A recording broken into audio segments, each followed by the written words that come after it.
ibu-ibu jamaah sholat zuhur di Masjid Imam yang dirahmati Allah Ta'ala. Alhamdulillah di siang hari ini kalau dilaksanakan tanggal 26 Rabiul Awal 1430 Hijriah. Kita mudah-mudahan diberikan keberkahan, kesehatan, panjang umur. Ini bulan Rabiul Awal di mana banyak sekali kaum muslimin melakukan beragam rangkaian acara mengenang mengingat kelahiran Rasulullah SAW. Sebagai salah satu bukti kita cinta kepada Nabi adalah mengikuti sunnahnya atau menghidupkan sunnahnya. Dalam sebuah hadis beliau mengatakan di antara yang utama adalah ihya sunnati, menghidupkan sunnahku yang sudah banyak dilupakan oleh orang lain. Dan di antara sunnah yang diajarkan oleh Rasulullah SAW adalah agar kita senantiasa dalam keadaan daimul wudu. Seorang muslim senantiasa dalam keadaan punya air wudu, berwudu, atau al-muhafazah alal wudu. Menjaga wudu artinya kalau wudu kita batal, wudu lagi. Kalau batal, wudu lagi. Atau juga artinya jangan buru-buru batal. Karena ada orang yang baru banget assalamualaikum, assalamualaikum, akhirnya miring itu buang angin. Ada nggak tuh gitu tuh? Temannya nggak tahu, nggak ada suaranya. Jadi dan ini dilakukan dimiliki kebiasaan oleh para salafun sholihun, orang-orang terdahulu. Mereka senantiasa al-muhafazah ala wudu. Dan insya Allah banyak sekali keutamaan, keuntungan yang kita dapatkan kalau kita senantiasa dalam kondisi berwudu. Hadirin yang dirahmati Allah Subhanahu wa taala, berwudu adalah ibadah. Karena berwudu itu perintah agama. Berwudu ada ayatnya dalam Al-Qur'an. Berwudu ada niatnya, ada aturan, ada fikihnya. Berwudu adalah ibadah.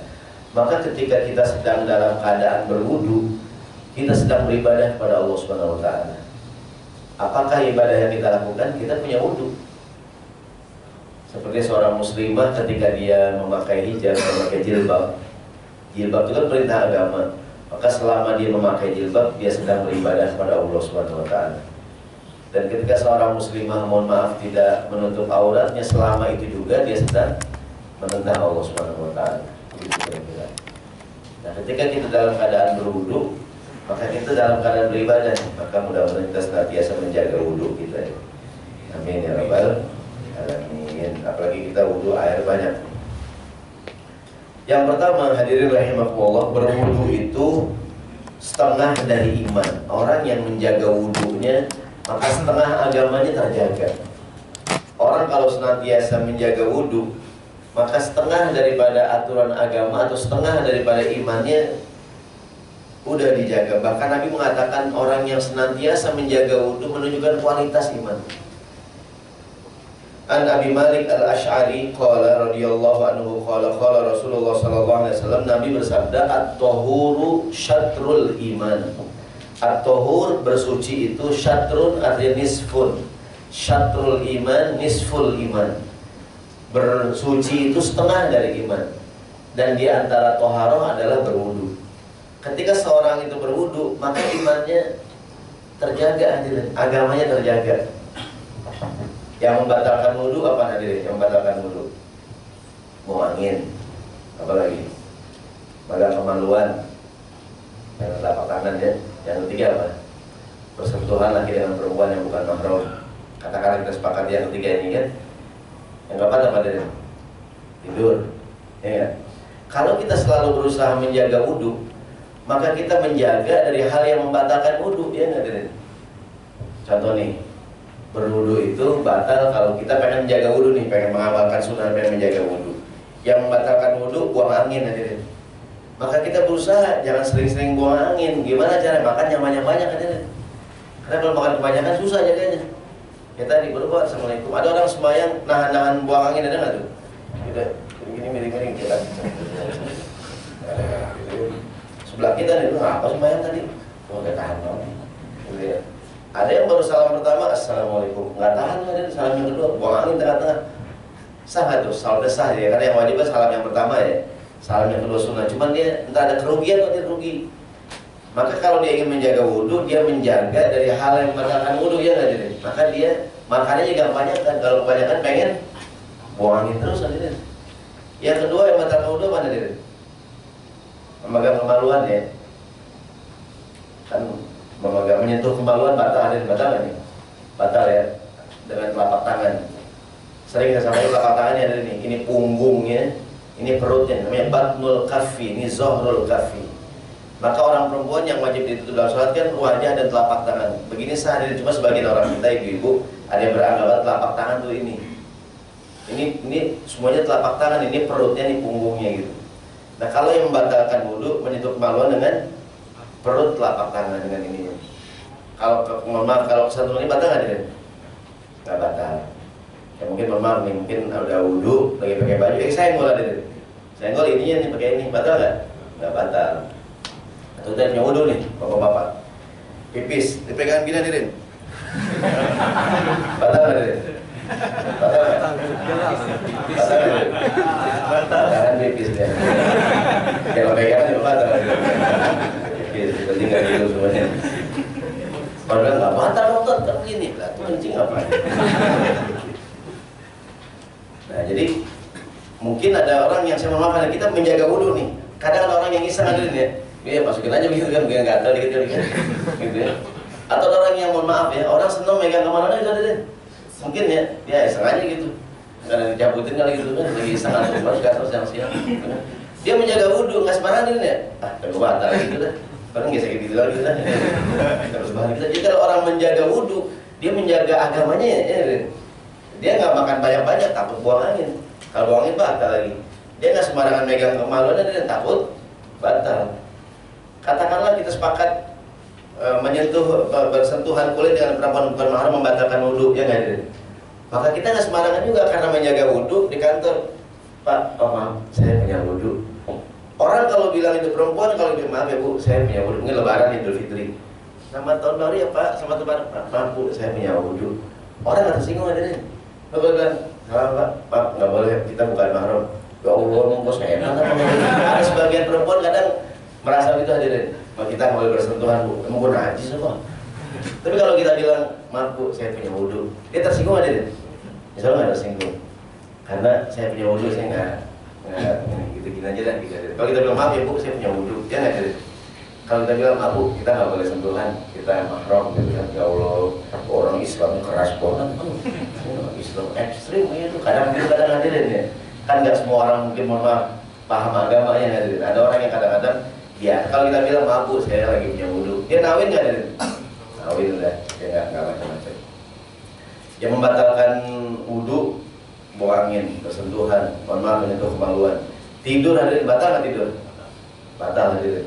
Kalau kita berusaha menjaga wudhu, kita nggak sembarangan tidur hadirin. Ya, karena kita tidak berusaha menjaga wudhu, maka kita dimarahin mana hadirin? Ya, ada tidur yang membatalkan wudhu, ada tidur yang tidak membatalkan wudhu. Tidur yang tidak membatalkan dengan cara duduk sila, maaf ya, kayak gini nih, kata bapak nih. Kalau tidurnya sila sempurna hadirin, sehingga tidak ada kemungkinan buang angin, itu tidur yang tidak membatalkan wudhu. Selebihnya batal. Apalagi blonjor begini, bayungan, bojokan begini, blonjor gitu. Kalau sudah komat, pak, tadi bapak tidur enggak? Ada nggak tidur nggak? Itu apa pak? Enggak, aku nggak tidur. Tadi hati mau ngomong apa? Nah itu hadirin, berarti kita tidur, kalau tidur batal wudhu hadirin. Kadang-kadang ada yang sampai ngorok hadirin. Kemudian dia blonjor gitu kan, batal hadirin, batal sebenarnya. Harus kita bilangin. Karena tidur membatalkan wudhu. Kalau kita menjaga wudhu, kita nggak sembarangan tidur. Nah, maka kata Nabi, at-tahuru syatrul iman. Toharo itu udah setengah dari iman. Orang kalau muhafazah alal wudhu, menjaga wudhu, imannya terjaga. Sampai dalam sebuah hadis di halaman 1 Rasulullah bersabda, An Thauban radhiyallahu anhu qala Rasulullah sallallahu alaihi wasallam, istaqimu wa lan tuhsu. Istiqomahlah walaupun sulit untuk kalian lakukan. Kata Nabi, Wa'lamu anna khairu a'malikum as-shalah. Sebaik-baik amal kita, kata Nabi, adalah salat. Wala yuhafizu 'alal wudu'i illa mu'minun. Tidaklah seorang yang menjaga wudu kecuali membuktikan kualitas keimanannya. Tidaklah seorang senantiasa menjaga wudu kecuali itu menunjukkan keimanannya. Jadi kalau orang bilang, ini kan Nabi awalnya bilang istiqomahlah walaupun susah. Seutama-utamanya amalan adalah sholat. Pesan Nabi, tidaklah seorang menjaga wudu kecuali menunjukkan kualitas iman. Maka mungkin di antara cara kita untuk istiqomah gimana, Deden? Jaga wudu. Kalau kita senantiasa menjaga wudu, insya Allah menolong kita untuk istiqomah, Deden. Istiqomah. Apa istiqomah, Deden? Istri satu kontrakin rumah. Katanya begitu ya. Biar kita istiqomah nih, lurus nih. Caranya ngapain? Jaga wudu, jaga wudu. Jadi mau begini-begini, mau punya wudu, gitu deh. Mungkin kalau ada ya naik kereta nih, Deden. Dari rumah berangkat dari kantor, berangkat ke kantor ya, dari rumah mau ke kantor, punya wudu, Deden. Mungkin ada naik motor, naik mobil, naik angkot, bawa mobil, ada naik kereta ya, Deden. Naik busway, gitu ya. Kalau dia punya wudu dan dia sepakat bersentuhan kulit sembarang itu batal ya, Deden. Dia kan nggak sembarangan gitu ya. Ada ibu nih, zaman kita perbatal gitu aja menjaga, Deden. Lo kenapa sih? Ya, ibu tuh gue batal lagi. Oh, gitu ada.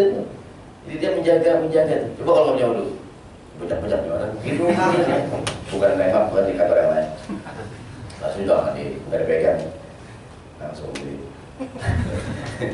Jadi gitu ada. Kalau kita menjaga wudu, iman kita terjaga. Nabi bilang wala yuhafizu 'alal wudu'i illa mu'min, rawahu Abu Daud. Tidaklah menjaga wudu kecuali menunjukkan keimanan. Maknanya kalau iman lagi naik, kita berusaha menjaga wudu.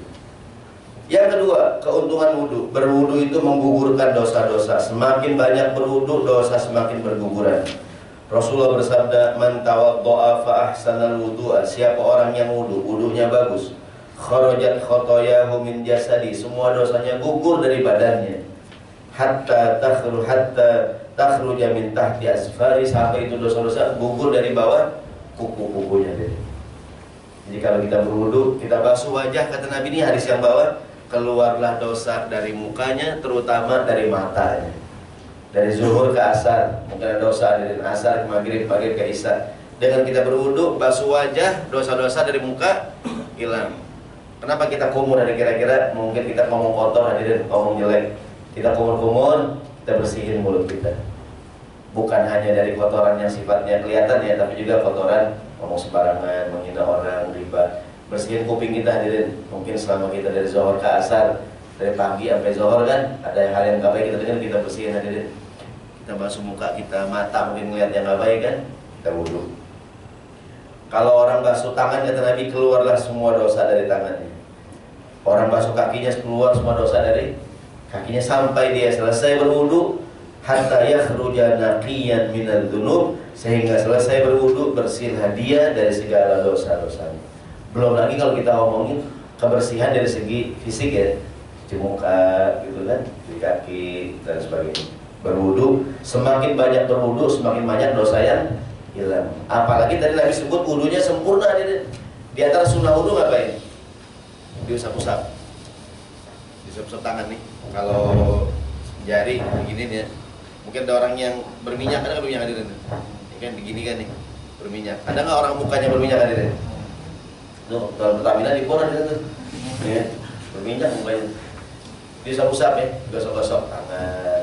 Karena kadang kita ngeliat teman kita wudunya sah sih, cuma kurang sempurna. Wudu nggak pakai gosok, hadirin, nyalain keran gitu kan, gitu basuh muka, gitu kan, tangan dia malah pegang air, hadirin, sah tuh, sah, cuma kurang sempurna ya. Sunahnya dia apain? Diusap, usap-usap, tashbik. Jadi kayak kukunya panjang, dipastikan air masuk ke bawah kuku ini, gini. Yang ketiga, keuntungan berwudu. Wudu adalah kunci sholat. Kalau seseorang senantiasa berwudu, dia akan senantiasa siap sholat kapan dan di mana saja. Seringkali seseorang kehilangan kesempatan untuk sholat sunnah di satu tempat, tahiyatul masjid, sholat duha, dan sholat yang lain, cuma karena sedang dalam keadaan tidak berwudu. Sementara mungkin kalau dia berwudu susah hadirin, atau mungkin udah malas ya. Ada acara pengajian masjid, acara akad nikah di masjid, acaranya pagi jam 8 hadirin, jam 9. Di musola acara di masjid rumah kita. Kita rombongan besan nih, acara akad nikah di masjid tadi. Kita nggak punya wudhu hadirin. Bisa nggak sholat tahiyatul masjid? Nggak bisa. Mau wudhu mungkin dikunci buat wudhunya hadirin. Mau wudhu mungkin kita udah malas ya, udah rapi pakai batik gitu kan, sama gitu kan ya. Udah pakai cakep dah gitu ya. Udah masuk banget dulu dah. Akhirnya karena nggak wudhu kita bisa sholat nggak hadirin? Nggak bisa sholat. Kalau kita punya wudhu bisa ngapain aja. Rasulullah bersabda di halaman 4, apa kata Nabi? Miftahus sholati at-tuhur. Kuncinya sholat apa? Wudhu, toharoh. Kalau udah megang kunci hadirin, kapan aja bisa masuk. Saya juga pengalaman secara pribadi, kadang ada ngajar gitu kan di kantor, di masjid gitu kan. Kadang ada kajian duha, cuma dari rumah belum punya wudhu, atau tengah jalan batal. Pas masuk masjid, waktu udah mau mulai nanti mau dulu, akhirnya langsung ngajar kan. Padahal di antara kebiasaan orang yang baik adalah usahakan sholat 2 rakaat kan sebelum ngajar, sebelum presentasi, gitu kan. Tapi sayangnya nggak punya wudhu. Jadi kalau kita nggak punya wudhu, kehilangan kesempatan untuk sholat. Yang sering biasanya kalau acara-acara duha kan, ada pengajian jam 9, jam 8, acara akad nikah di masjid dan lain-lain. Padahal kalau kita punya wudhu, masuk langsung bisa sholat. Termasuk ini hadirin, mungkin berangkat kantor kan bapak-bapak. Mohon maaf ya bapak yang security kan, kadang-kadang security sepatunya banyak. Ada kita belajar sepatu khuf ya, sepatu khuf, sepatu yang menutupi atas mata kaki. Kita boleh atau kita mungkin nih, kita boleh dari rumah berwudu sempurna, Habis wudhu kita pakai kaos kaki, pakai sepatu. Sepatunya syaratnya nutupin melebihi mata kaki kan.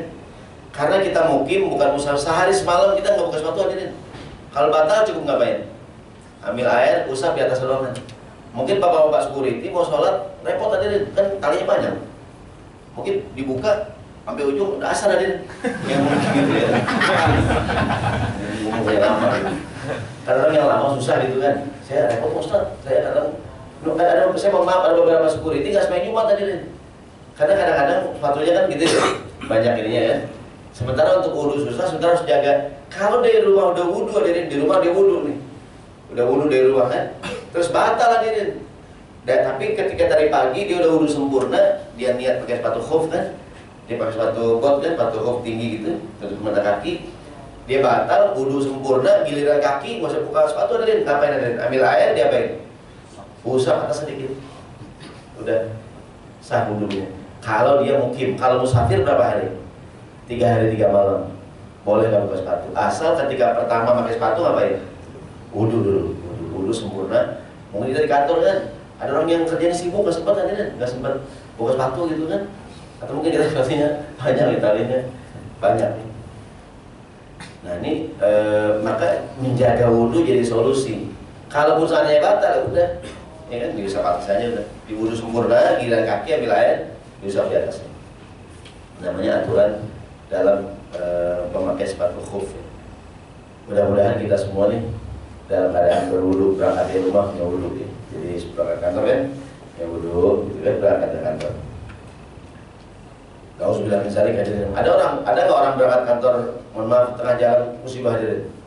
Mungkin nyawanya paling mau dalam keadaan punya wudu gitu, berwudu, berangkat yang umur amin. Di kita amin nggak pengen lah. Berangkat yang umur ya. Dikit banget ya amin. Dan semuanya banyak umur aja. Nah, lumayan. Yang keempat tadi deh. Jadi kata Nabi tadi, kunci sholat adalah wudhu. Wa tahrimuha at-takbir, yang mengharamkan adalah takbir, yang menghalalkan adalah salam. Maksudnya gini, yang menghalalkan dan yang mengharamkan, kalau dia udah takbir ihram Allahu Akbar, yang halal jadi haram. Sebelum takbir ngomong boleh, makan boleh, minum boleh, gerak-gerak boleh. Kalau udah takbir semuanya jadi haram. Maka namanya takbiratul ihram, takbir yang mengharamkan. Kalau udah takbir Allahu Akbar, boleh nggak ngomong? Nggak boleh, batal. Ngomong sengaja, meskipun satu huruf asal ada maknanya nggak boleh. Kucing lewat, nah itu nggak boleh. Ada nggak artinya tuh? Apa artinya itu? Begitu gitu ya kira-kira ya. Itu batal. Nah, jadi kalau udah takbir yang halal jadi haram, nggak boleh makan, nggak boleh minum, nggak boleh bergerak ya. Kecuali ada bergerak yang ada manfaatnya, ada tujuan. Jadi bapak-bapak kalau di tengah-tengah sholat handphone yang bunyi boleh kan mati nanti? Boleh. Ini nggak usah jawab. Bunyi kan, ya padahal geseng doang kan, sap udah deh. Halo.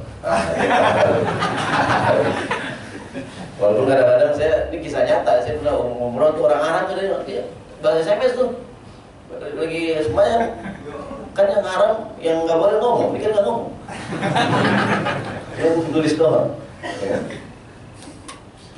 Bukan ya sama dan itu kan ngomong dalam bentuk tulisan. Ngomong juga. Yang keempat, keuntungan senantiasa berwudu. Malaikat akan selalu mendoakan seorang yang selesai sholat dengan syarat dia tetap punya wudu.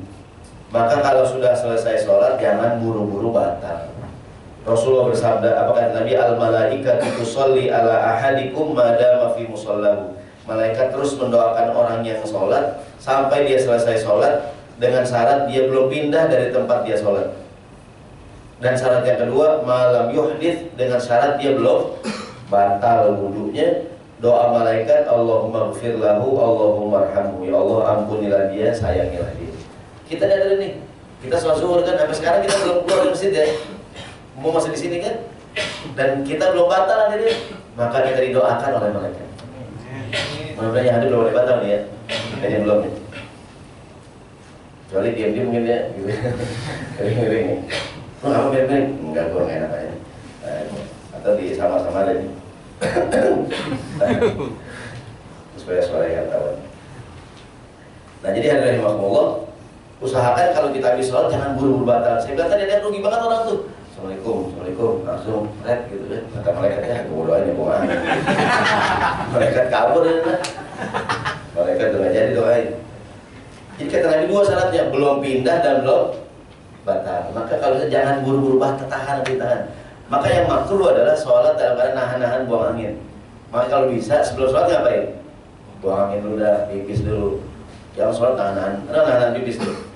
Udah kepepet gitu kan, tuh kepepet pipis lagi. Depan belakang. Maka kalau sebelum sholat wudu dulu, buang angin dan buang air kecil. Yang kelima, keuntungannya, orang yang berwudu pada hari kiamat nanti akan bercahaya. Semakin banyak berwudu, dia jaga wudunya, maka akan semakin banyak cahayanya. Rasulullah bersabda, apa kata Nabi? Inna ummati yud'auna yaumal qiyamah ghurran muhajjalin. Umatku hari kiamat dibangkitkan dalam keadaan bercahaya terang benderang min atharil wudu, gara-gara bekas wudu. Pesan Nabi, faman istata'a minkum ayyutila ghurratan falyaf'al. Siapa yang bisa manjangin basuhan wudunya, panjangin. Wajib sampai sini doang nih. Ya, wajib sampai siku doang kan, dipanjangin hadirin, lebihin. Mungkin wajib sampai mata kaki doang kan, surah diapain? Dilebihin. Mungkin pernah saya sampaikan, makanya orang tua kita zaman dulu ada kalau wudu benar-benar banget ya, buka baju, ya kan, karena kalau doang pas utang tuh kan, wudu tuh sampai dulu saya waktu kecil nyangkain kalau basuh kaki sampai dengkul ada. Karena orang tua kita kalau udah dengkul ya, kadang ngomong kita ke paha tuh. Nah hari kiamat nyala banget pahanya ya. Amin. Kok keramat udah gue di dunia, lu paha gue basuh nih. Nah jadi kalau bisa lebihin aja lebihin. Kadang-kadang orang sekarang kan, mohon maaf ya, mungkin malas aja ya. Sekenanya doang gitu ya kan. Mungkin bajunya kan sekarang ketat-ketat nih baju Rin. Celana ketat banget ya, botol bener ya, pensil ya. Ya. Jadi kadang-kadang susah banget tuh naikin kan. Ya, kalau bisa ya tangan naikin, kaki naikin biar lebih wudunya lebih sempurna. Yang keenam, nah ini tentang kesunahan tajdidul wudu, memperbaharui wudu. Kita belum batal sampai johor nih, belum batal hadirin.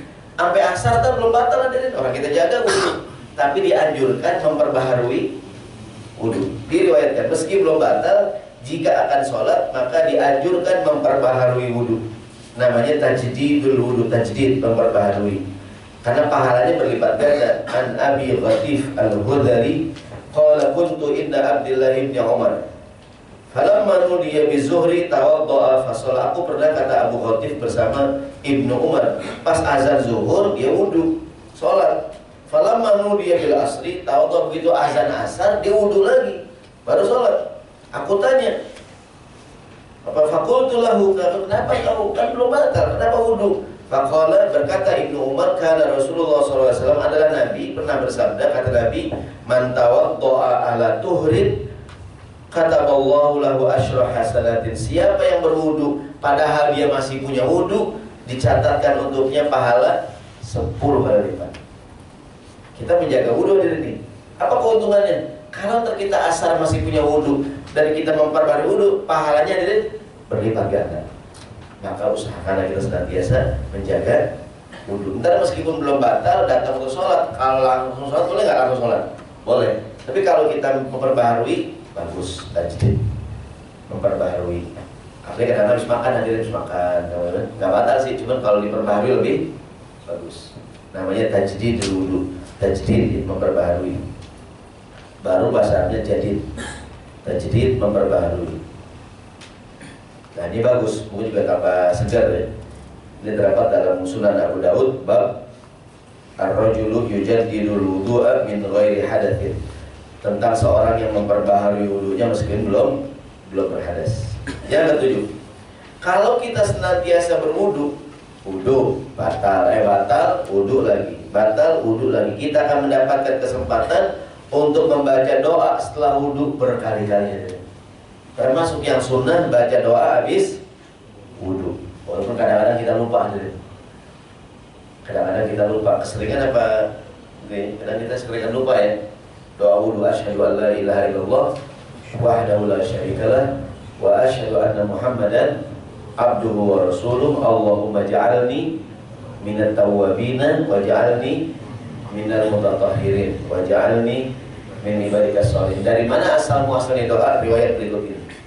Dari Umar bin Khattab radhiyallahu anhu berkata, apa kata Umar? Qala Rasulullah sallallahu alaihi wasallam, Nabi bersabda, kata Umar, Nabi bersabda, man tawadda, siapa yang wudu dan baca doa asyhadu an la ilaha illallah wahdahu la syarikalah wa asyhadu anna Muhammadan abduhu wa rasuluh, futihat lahu abwabul jannati tsamaniyah yadkhulu min ayyiha syaa, dibukakan untuknya pintu surga yang 8, boleh masuk dari pintu yang mana aja. Dalam riwayat Umar cuma 2, asyhadu an la ilaha illallah wa asyhadu anna Muhammadan abduhu wa rasuluh. Ada tambahan dalam riwayat Imam Tirmidzi, tambahannya Allahumma ja'alni minat tawwabina wa ja'alni minal mutatahhirin. Dan riwayat yang sering kita baca ditambahin wa ja'alni min ibadikas sholihin. Bagus kalau mungkin kita, saya ada ya kamar kita ya. Kalau ada belum ya, kita print gitu kan, tulis. Begitu orang keluar dari tempat duduk, jangan lupa doa wudu. Ini kan biar agak gede gitu kan. Kalau ada Arabnya, Indonesianya, mungkin pakai Latin biar mungkin yang nggak bisa Arab kan. Allahumma ja'alni tawwabin wa ja'alni minal mutatahhirin. Kadang-kadang kita apa, sebenarnya keseringan lupa gitu. Semakin banyak wudu, semakin banyak berdoa kepada Allah Subhanahu wa taala. Yang ke-8, kalau selalu berwudu dia mendapatkan kesempatan untuk melakukan sholat sunnah, namanya sholat sunnah habis wudu. Ini Bilal nggak pernah ketinggalan. Setiap habis wudu dia sholat 2 rakaat wudu, sampai Nabi pada peristiwa Isra dan Mi'raj dengan suara kaki Bilal, letak-letak di mulai Bilal. Apa sih yang selalu kau kerjakan? Nggak pernah ketinggalan Nabi, kata Bilal. Yang aku selalu kerjakan, aku selalu habis wudu pasti sholat 2 rakaat. Wudu sholat 2 rakaat. Nah kalau kita senantiasa menjaga wudu, punya kesempatan melakukan. Nah ini yang ke-9, wudu dalam segala urusan, termasuk mau tidur disunahkan berwudu. Kan di kita kadang kita punya anak, mau tidur cuci kaki dulu, gitu ya. Ini agama bukan cuma cuci kaki, ada cuci muka, ada. Kalau ibu-ibu cuci muka sebelum tidur ya, bukan cuma muka, semuanya ada. Jadi kalau perempuan sebelum tidur ngapain? Cuci muka ya, supaya bersih ya. Ini orang Islam disunahkan, bahkan apa hukumnya cuci muka sebelum tidur? Sunnah, gitu.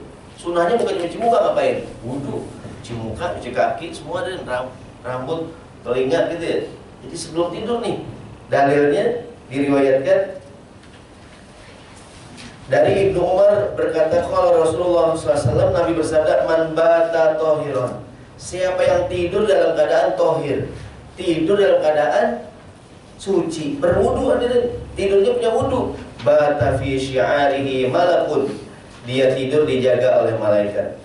Falam yastayqiz, pas dia bangun, illa qalal malaku, malaikat berdoa, Allahumma ghfir li 'abdika fulanun fa innahu bata tahiran, rawahu Ibnu Hibban. Ya Allah, ampunilah si fulan, semalam dia tidur dalam keadaan suci, berwudu. Mudah-mudahan kita amalkan dengan niat mengamalkan sunnah Nabi. Ya, jadi sebelum tidur bukan cuma cuci muka, pakai pembersih muka kan, cuci muka sekalian untuk wudhu. Anak kita kan cuci kaki bukan cuci kaki, wudhu sebelum tidur. Jadi kalau sekarang kamu sebelum tidur jangan lupa cuci kaki, ya, sebelum tidur jangan lupa berwudhu. Kalau mau tidur wudhu, sebuah keterangan mengapa disuruh wudhu mau tidur? Katanya khawatir ntar tidur nggak bangun lagi, ya tidak? Almarhum tidur dalam keadaan berwudhu. Ustaz bukannya tidur batal wudhu? Ya paling nggak dia terakhirnya apa dalam keadaan wudhu. Dia putus ini, putus lagi di wudhu. Ya segera aja deh. Ya paling nggak tidur yang pertama dah. Ya, nah yang terakhir, kalau sebelum tidur wudhu, perkara pertama yang kita lakukan ketika bangun tidur ngapain hadirin? Wudhu juga. Mau tidur wudhu, bangun tidur wudhu, sepanjang hari berwudhu. Bangun tidur apa kata Nabi? Beliau bersabda, An-Nabi Hurairah radhiyallahu anhu, anna Rasulullah SAW, Nabi bersabda, idza staiqaza ahadukum, kalau kita bangun tidur, salah seorang dari kita bangun tidur, min naumi, bangun tidur kata Nabi, falyaghsil yadahu, tangan cuci dulu, qabla ayyadkhulaha fi wudu'ihi, fi wudu, sebelum tangannya dimasukkan ke air yang bakal digunakan buat berwudu. Kalau pakai domah wudu itu wudu ya. Kalau pakai fathah wudu airnya gitu. Atau tempat yang kita gunakan buat berwudu. Mungkin gini, dia punya air di ember, nggak ada gayung hadirin. Kalau kita nggak ada gayung, kan kalau dalam fikih Syafi'i ada istilah air mustakmal ya. Air yang terpakai. Kalau air cuma dikit, tangan jangan dimasukin ke ember hadirin. Pakai apaan? Pakai gayung. Cuman sekarang nggak punya gayung hadirin, maka kita boleh niat menjadikan tangan kita sebagai gayung. Syaratnya apaan? Cuci tangan dulu. Apa alasan Nabi? Fa inna ahadukum la yadri aina batat yadahu, karena semalam kamu nggak tahu tuh tangan mampir di mana, berbuat apa, dengan siapa. Nah itu maka cuci tangan nih. Semalam kita tangan ada di mana, berbuat apa dengan siapa. Mungkin begini tidurnya, mau tidur kan kayak orang bulan puasa hadirin, suami istri.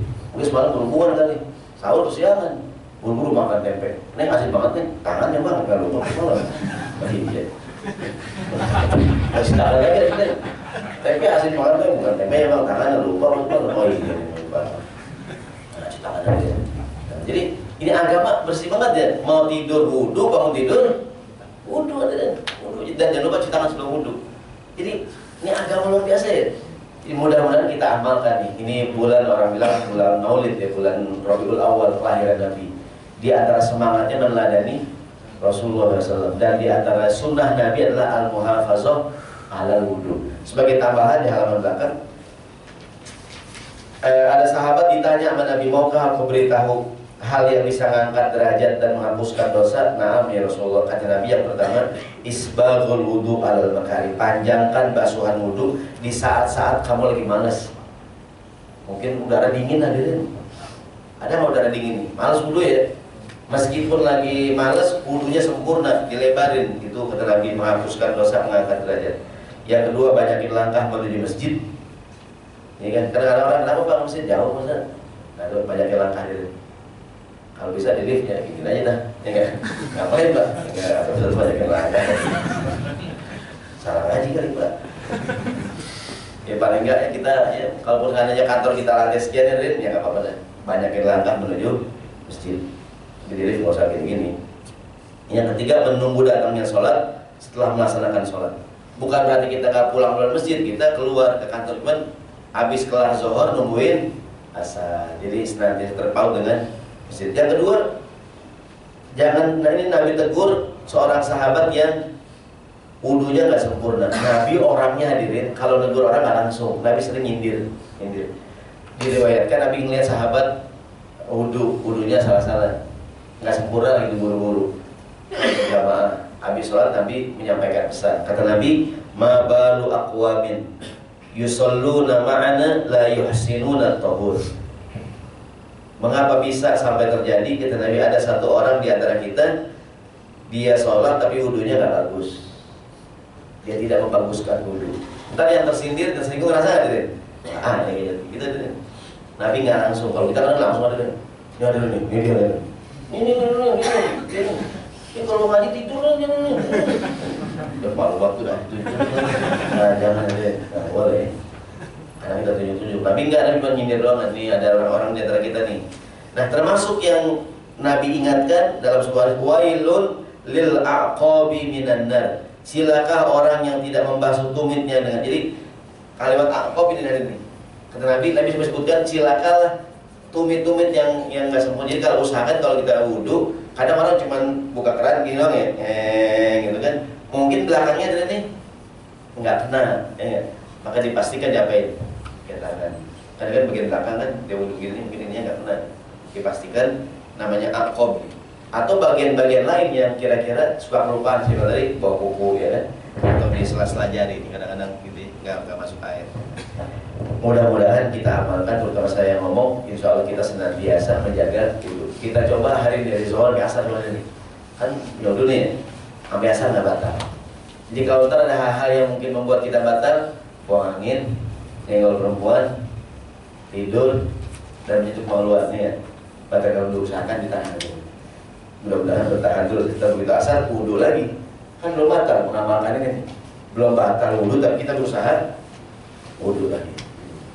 Wallahu a'lam bishawab. Mudah-mudahan ada manfaat. Ada yang mau nanya deh? Cukup ya, nggak ada manfaatnya. Insya Allah kita akan bertemu lagi pada bulan yang akan datang. Wallahu a'lam bishawab. Mohon maaf. Subhanakallahumma wa bihamdika, asyhadu an la ilaha illa anta, astaghfiruka wa atubu ilaik. Mohon maaf. Assalamualaikum warahmatullahi wabarakatuh.